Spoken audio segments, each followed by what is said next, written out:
ANC. ANC. VALO. VALO. Amima VALO. Moi, j'ai tout gagné l'idée. Ma, pour me convier les Français, de me qu'est-ce hein? Oh, ma, tout est très beau, la question.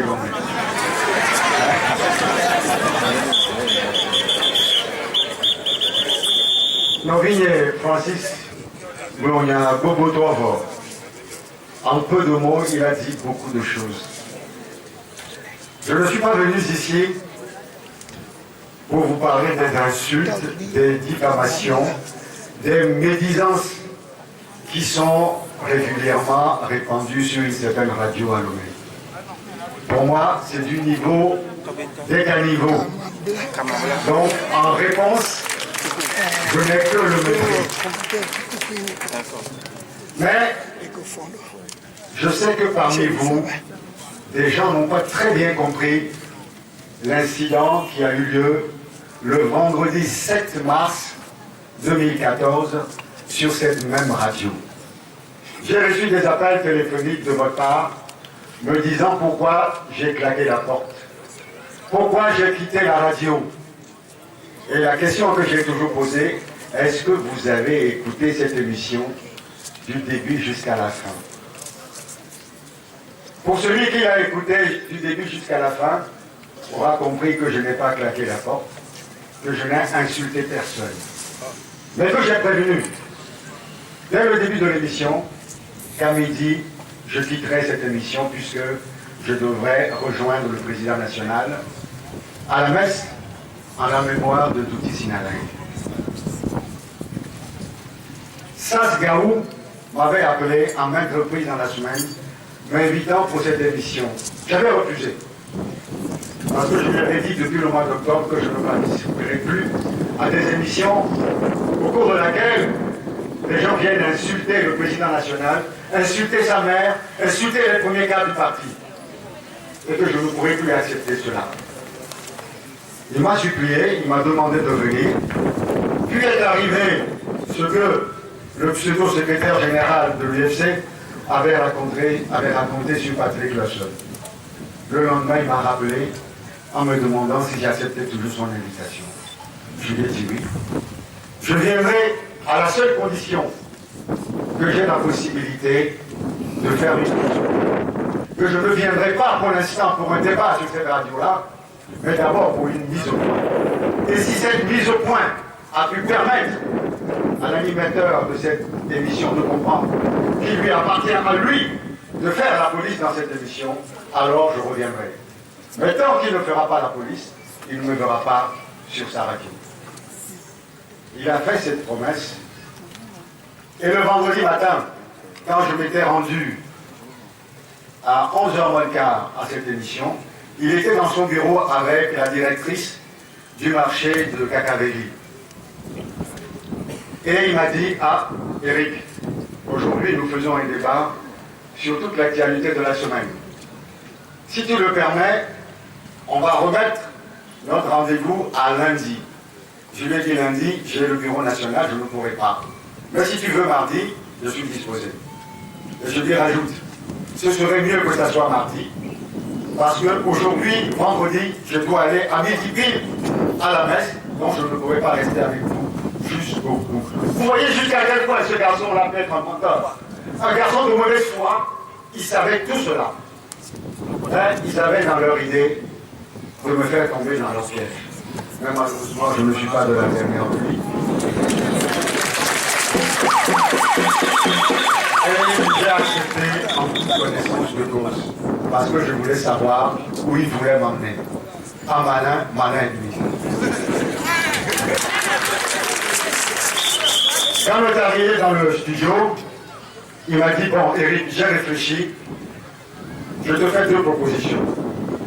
Soit tu participes au débat jusqu'à midi où tu t'en vas, ou alors je te donne la parole dès le début de l'émission, tu fais ta mise au point et tu pars. Je dis la deuxième solution me convient pas. Parce que je ne suis pas venu ici pour débattre avec vous. Mais vous avez pu constater que de 11h jusqu'à 12h56, exactement, je n'ai pas eu la parole. Ouais. Ceux qui sont payés pour mener des actions contre la l'ANC, ceux qui sont payés pour insulter, traîner dans la boue, les membres de la l'ANC se sont donnés à cœur joie à commenter l'actualité, ainsi de suite. Et quand, à 12h56, on m'a donné la parole, 11h56, merci, on m'a donné la parole, j'ai rappelé que j'avais une messe à midi et que je n'étais pas venu pour débattre avec eux, mais pour faire une mise au point. Mais très rapidement, j'ai rappelé qu'on en avait assez des insultes, et notamment des insultes proférées à l'encontre de Mme Fabre, une femme de plus de 90 ans, et qui ne fait pas de la politique. Des mensonges, des diffamations, des médisances, des insultes, et que c'était totalement inadmissible. J'ai eu à répondre à leur intervention, à leur discussion en disant que si M. Fabre est allé chez Fognaciné, ceci est tout à fait normal dans une démocratie. Et que ceci n'est pas un problème quand on considère que l'opposition doit rencontrer ceux qui sont au pouvoir. Mais que certains parmi nous se sont donnés à cœur joie la veille en annonçant gaillardement que Jean-Pierre Fabre aurait refusé de rencontrer M. Fognaciné, ce qui est un mensonge. La personne était juste à côté de moi. Et ça n'a pas plu.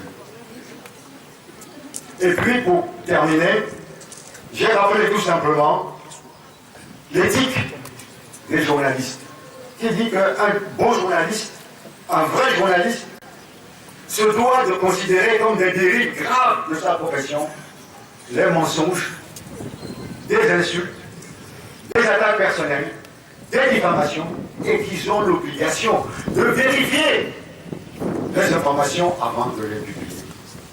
Et j'ai dit, il est l'heure, je m'en vais, puisqu'il était midi. On a dit que je suis venu donner des leçons aux journalistes togolais. Mais c'est normal. Mais certains individus, 3 ou 4, viennent régulièrement donner des leçons aux citoyens togolais. Venir insulter, et on n'a pas le droit de leur répondre. Qui ils sont? Qu'est-ce qu'ils ont fait comme formation pour avoir le droit de donner des leçons à tous les Togolais? Et on n'a pas le droit de leur dire, dans votre métier, vous avez l'obligation de respecter les autres, de respecter la vérité. Qu'est-ce qu'ils sont de plus que nous? Parce qu'ils sont inféodés à leur régime, qui les paye grassement. C'est ça la réalité? Non. On est dans une république, je suis aussi Togolais qu'eux. Même s'ils me disent que je suis un Togolais d'enfoin, français d'enfoin, je l'assume. Mais qu'est-ce que un cavier a de plus qu'un homme d'enfoin?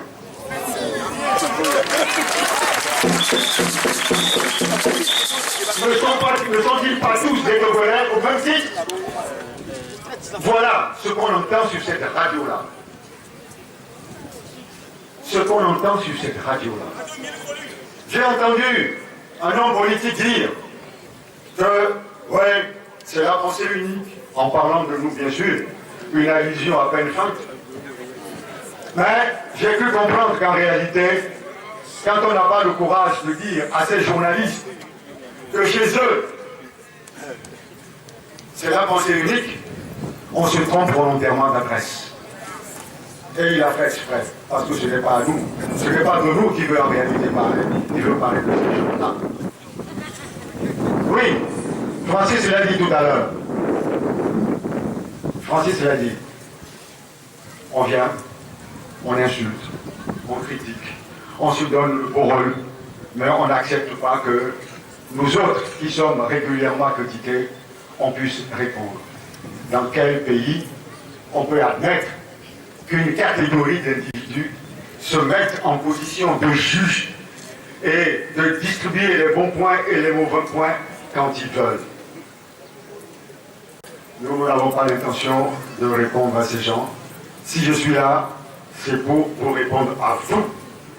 Vous qui vous êtes inquiétés sur ce qui s'est passé, c'est pour rétablir la vérité.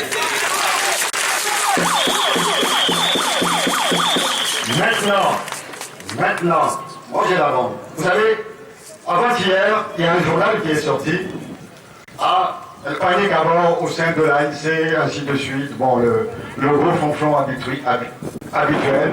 Éric Dupuis, le secrétaire national de la communication, a pété le plomb, il a insulté, il a menacé les journalistes, ainsi de suite. Je l'ai appelé. J'ai téléphoné, j'ai dit, hey, Nori, ce que tu dis là, est-ce que toi-même, tu as écouté la radio? Il me dit, oh, grand frère, c'est pas vrai là. Non, je n'ai pas écouté la radio. Grand frère, je n'ai pas écouté la radio. Je dis, mais comment se fait-il que tu n'aies pas écouté la radio et que tu aies écrit de telles choses? Il dit, oh, c'est ça Gaou qui a dit ça. C'est ça Gaou qui a dit. Toi, homme responsable, directeur d'une publication, tu peux te comporter ainsi. Je lui ai dit, Nori, viens me voir à la maison demain, vendredi, vers 15h. J'ai la bande sonore. Je vais te la donner pour que tu puisses l'écouter. Mais je viendrai, t'inquiète pas. Oh,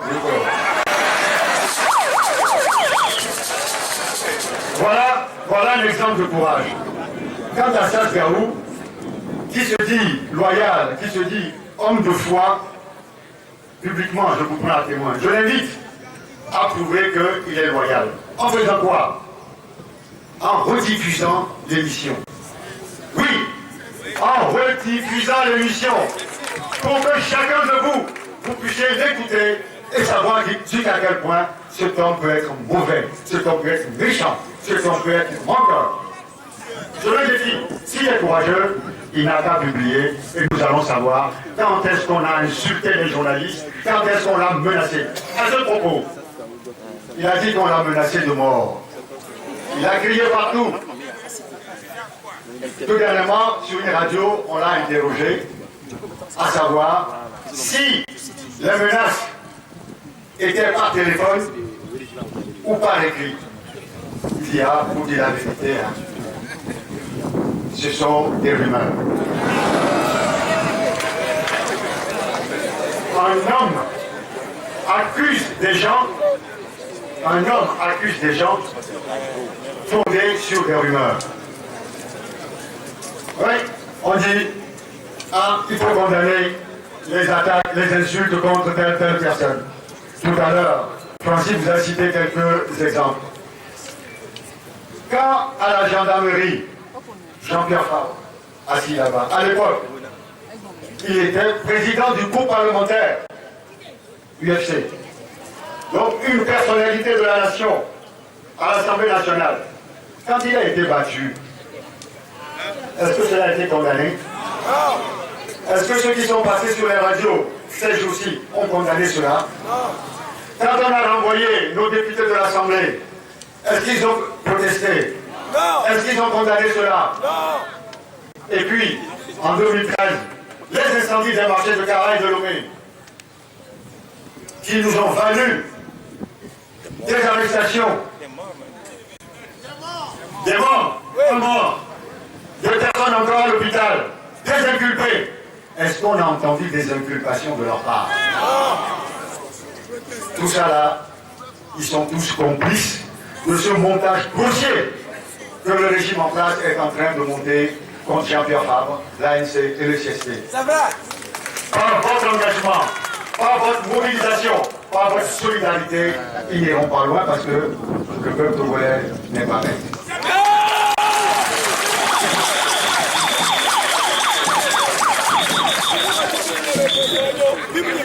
J'écoutais la radio, il y a un qui dit, un homme politique qui dit, ah, en politique il faut accepter les critiques. Certains n'acceptent pas les critiques, ils s'énervent quand on les critique.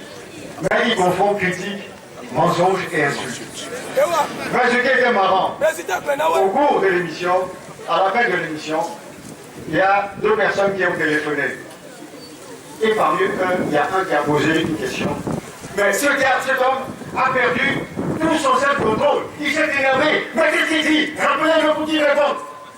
Toi qui disais qu'il fallait accepter les critiques, tu n'es même pas capable, lors d'une émission, d'accepter les critiques des auditeurs.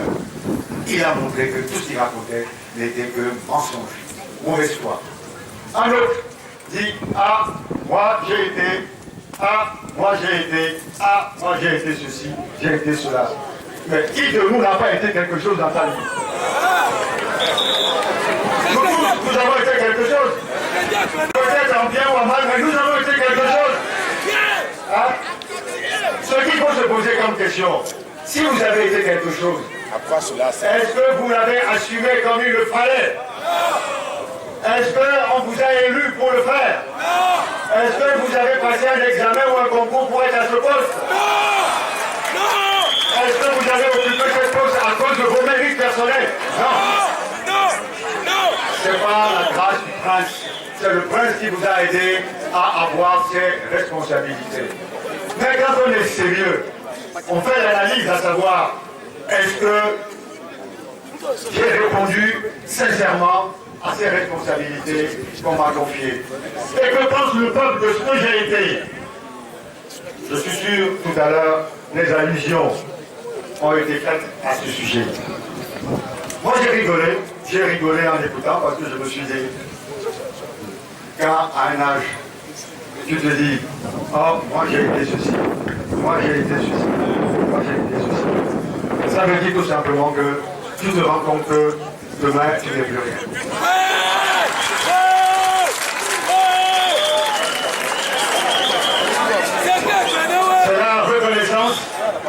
C'est la reconnaissance d'une fin. Voilà. Donc, on n'en a rien à foutre de ce que j'ai été. Tout ce qu'on demande, qu'est-ce que tu feras demain? Qu'est-ce que tu es capable de faire demain? Le changement que nous voulons, la démocratie que nous voulons un Parlement élu par le peuple.